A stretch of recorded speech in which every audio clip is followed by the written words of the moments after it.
We'll see about that, Inspector Loose Lips. Now activating helmet brain control devices.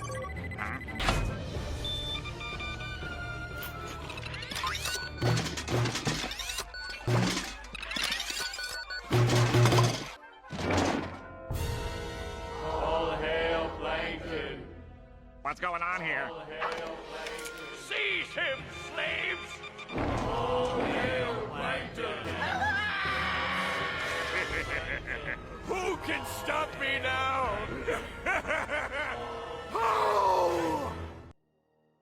Hello everyone. In today's video, I will go through how to turn the Qin dynasty of Austria into an overpowered juggernaut that can shape Europe and even the entire world into whatever you desire. In the past, Austria had always been one of the strongest starts in the game, with any intermediate player being able to pick them up and create a vast realm in Central Europe. The 1.30 Emperor update changed that and gave Austria missions that allowed them to gain unions over Bohemia, Hungary, and Poland without toying with events or RNG. Then the Winds of Change update came by and completely broke Austria, giving it what I believe is the strongest possible start in the whole game. So, day 1. First things first, you'll want to restart until the Pope rivals Provence and either Castile or Aragon rivals Burgundy. I also recommend that Burgundy and the Teutonic Order shouldn't rival you as well. Check for the mercenary companies for their generals. They always have random stats, and you want one with a general with at least 2 siege pips. I've noticed the Swiss company has the best stats. From the nobility, you'll want to take supremacy over the crown and military points. From the clergy, only take religious diplomats. And from the burghers, you'll take patronage of the arts and the burgher loans. Take an estate agenda that is easy to complete, such as papal relations, and seize land. Send your starting armies to the northwest border with Bohemia, hiring the siege company with them. Then hire the independent and grand companies in the east. Make your ruler the general for the eastern companies. If he has siege pips, that's great, it will only make the war easier. Next, you will rival the Ottomans and Venice, but importantly, keeping the third slot open. Finally, send an alliance with Brandenburg. All of this should be done before unpausing. In the following month, you'll want to ally with 3 other electors that are not Bohemia that are not rivaled with each other. Generally, I find allying the Palatinate, Cologne, and Mainz is the best combination. Once completed, you should be able to finish the mission before December to get the Union Casus Belli on Bohemia. After this, you want to ally the Pope and either Castile or Aragon depending on who is rivaling Burgundy. If they're both rivaling Burgundy, choose Castile. Bohemia can ally many minors throughout the empire. I find it that if Bohemia allies Switzerland or with another OPM, the war is easier since the Swiss cannot group up without taking your fort in Swabia. If you time it right, the last mercenary company will be hired right around December 11th. Once they're up, rival Bohemia and declare war. Send your diplomats to start spy networks on Provence and Burgundy, and then start currying favors with the Pope. You'll want to send the 2 army stacks to the Bohemian forts. If you can take both before they can take one of yours, you will win the war handily. I recommend turning on the fort defense edict on any provinces that the enemy starts sieging. If you get a force breach, you must assault it, for you have tons of manpower, so that is not an issue. The main goal of the war lies in a quirk with the Austrian missions. You see, in the tree, the mission Surpass the Poles will grant a personal union casus belli if their total main plus subject development are less than 400. However, since the only prerequisite mission is gaining the personal union on Bohemia, and it just happens that getting the personal union on them will grant you more combined development than Poland, we can abuse this to get the personal union CB onto Poland before the We Need a Jagiellon event can fire. The event has a mean time of 12 months, with increased odds of firing after 1447. If we can win the war against Bohemia by 1446, there are good odds that this scenario can be accomplished. Once you finish one of the sieges, send that stack to harass the enemy stacks away from their sieges and pick off any small armies that you can. If the Jagaleon event does fire, saves come at your discretion. Considering the game just started, it might be excusable. Once you reach 20 spy network on Burgundy, fabricate the claim, recall the diplomat. Do the same once you have 10 favors with the Pope, and send one of the diplomats to curry favors with your Spanish ally. If one of your elector allies can be called into the war, do so to serve as a distraction. Once you have enough war score, piece Bohemia out by taking Prague and forming the personal union. If you manage to do this before the Jagaleon event, take the mission and get the personal union Casaspele on Poland, which you will use for later. Next, as soon as you can, you'll want to declare war on Provence and call in the Pope as well as any ally that will not join your war against Burgundy. The goal of the war is to give the Pope the 2 southern Provence provinces, as Provence usually moves their capital there. This will force Provence's capital to move into the Holy Roman Empire. So, here is what ideally should happen. Once you finish the war with Provence, you will try to seek an alliance with them, curry favors, and then declare war on Burgundy, calling in your Spanish ally and Provence. Assuming that Burgundy has not expanded, all you have to do in this war is to take the Burgundian capital and give it to Provence. However, we need to discuss contingencies. What if Burgundy declares war on Provence while you are still at war with the latter? If this unfortunate scenario does play out, you will have to attack Burgundy while still being at war with Provence. In the peace deal with Provence, I gave the Pope the 2 provinces and took the 2 provinces I needed to get the Burgundian capital myself. So in the peace deal with Burgundy, I took the capital for myself, and since Burgundy did expand, I did have to return the province of Liege in order to force their capital to move into the Holy Roman Empire. The problem with this contingent approach, however, is that you will incur a lot of aggressive expansion, which will slow you down drastically. I highly suggest that if this does happen, that you buy an improved relations advisor. Regardless of approach, following these steps will liberate the western reaches of the Holy Roman Empire and remove a significant penalty to imperial authority growth. Return any territory that you've taken during these wars in order to improve relations back. I recommend allying Burgundy if you can. Around this time, Prague should be finished coring. Follow these steps exactly.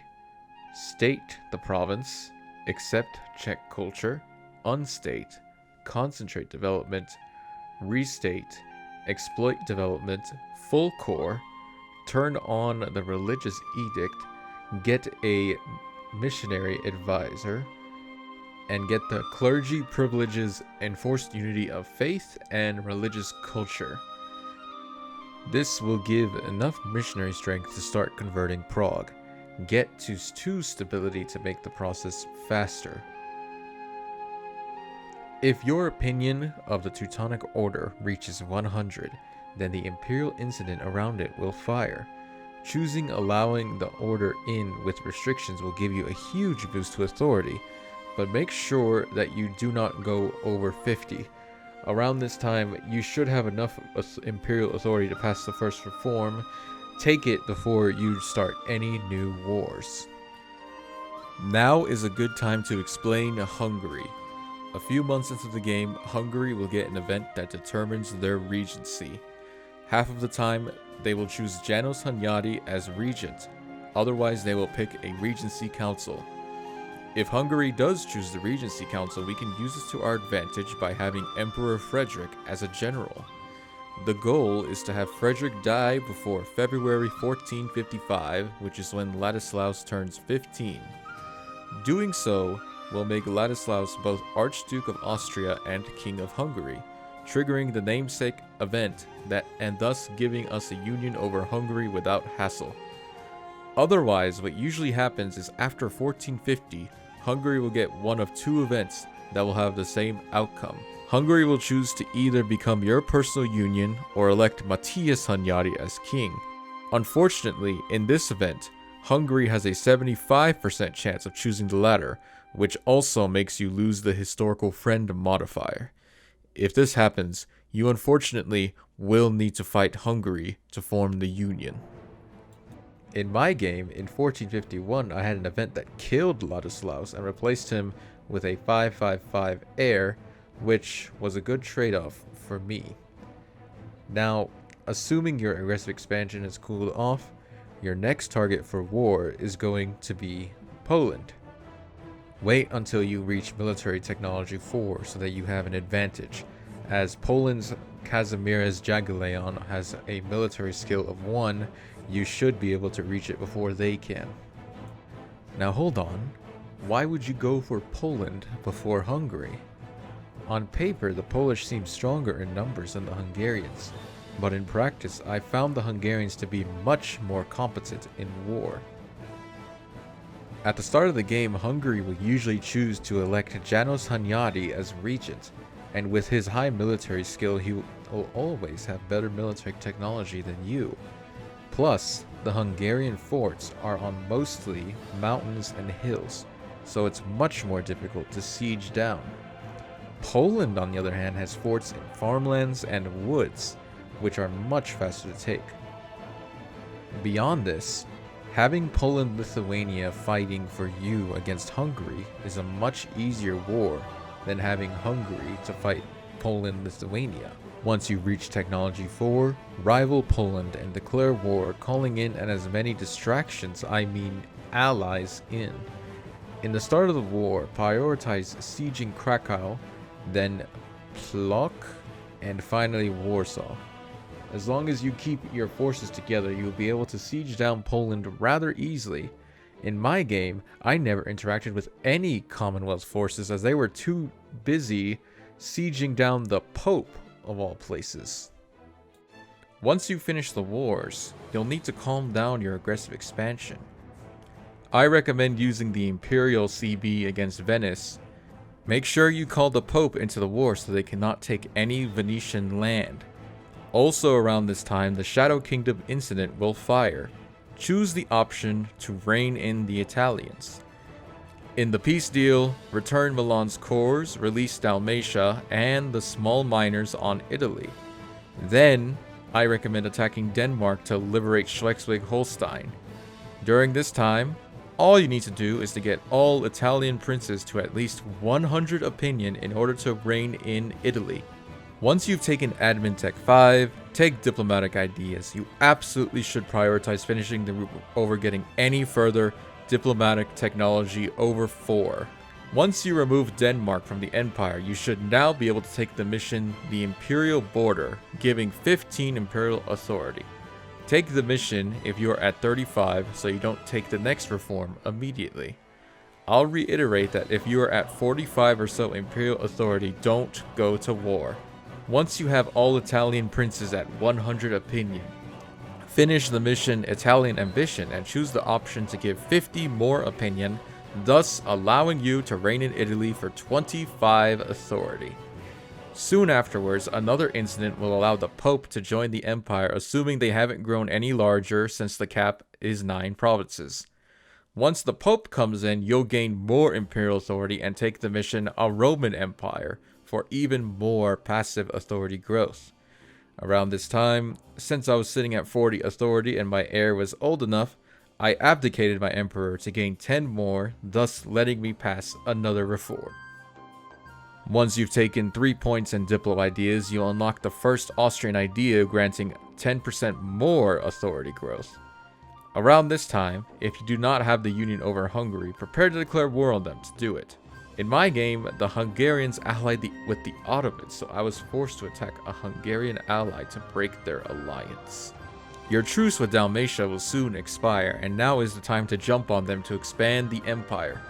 It is crucial that you do this in order to extend the empire into the Balkans, and then you can also sweep the remaining Venetian OPMs to also join the empire. At some point, the Burgundian crisis will fire, and if you are their ally, it is likely that they will choose you. If they decide to pick France or someone else, I do recommend going to war for the Union.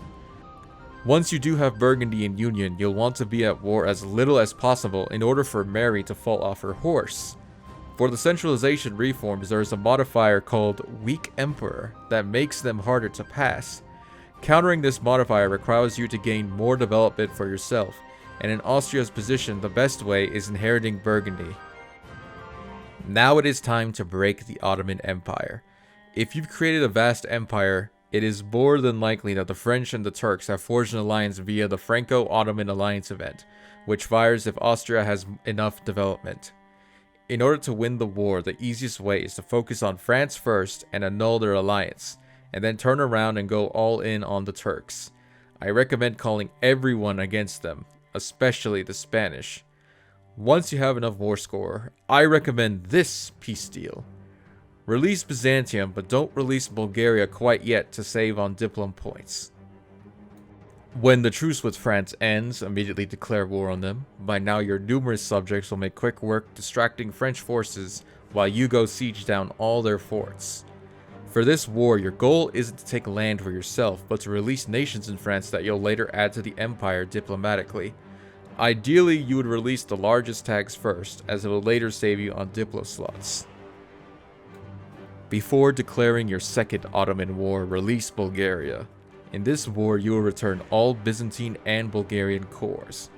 Also ensure you passed a reform right before it, since this war will give you a lot of imperial authority. If you manage to create a connection to the empire through Ragusa, then both Byzantium and Bulgaria will join the empire. Although for Bulgaria, this necessitates that you enforce religion since you need to remove their government type. Now you are nearing the end. After taking the penultimate reform before revoking, you are now free to vassalize everyone. However, before you vassalize anyone outside the empire, wait for the pop-up an unholy empire so you don't lose out on imperial authority. Improve relations with all princes you can, allying them, then vassalizing them. For revoking, you want every prince to accept the vote. As a German cultured state, the hardest princes to convince will be the Italians to the south, particularly Milan and Genoa. Stacking imperial authority over 50 will give more reasons for everyone to vote yes. In my game, I went to war with France again and forced them to release more nations that I added to the empire to reach max imperial authority quicker. Once every prince has voted yes, take the reform and become an unstoppable horde. At this point, Europe and the whole world is now your oyster. However, I do recommend going to war with either Aragon or Portugal so you can take 4 provinces in Iberia. Doing so will allow you to pass the mission Iberian Relations and give you the decision to form a free union over Castile/Spain, although this requires 190 opinion and 80 trust. Well, there you have it. That's how you play Austria. Following this guide, you'll usually revoke by 1510 or so, but this video is all about a reliable fast revoke, not so much doing it in the absolute fastest time. I know this video is definitely long overdue. I first wanted to make it before the release of EU5, but never got around to doing it. Now since EU4 has had a resurgence, I felt compelled to release this guide. I definitely will miss EU4 getting new content, but I myself still have dozens of achievements to finish, so it'll be many years before I finally retire EU4. So, until next time, goodbye.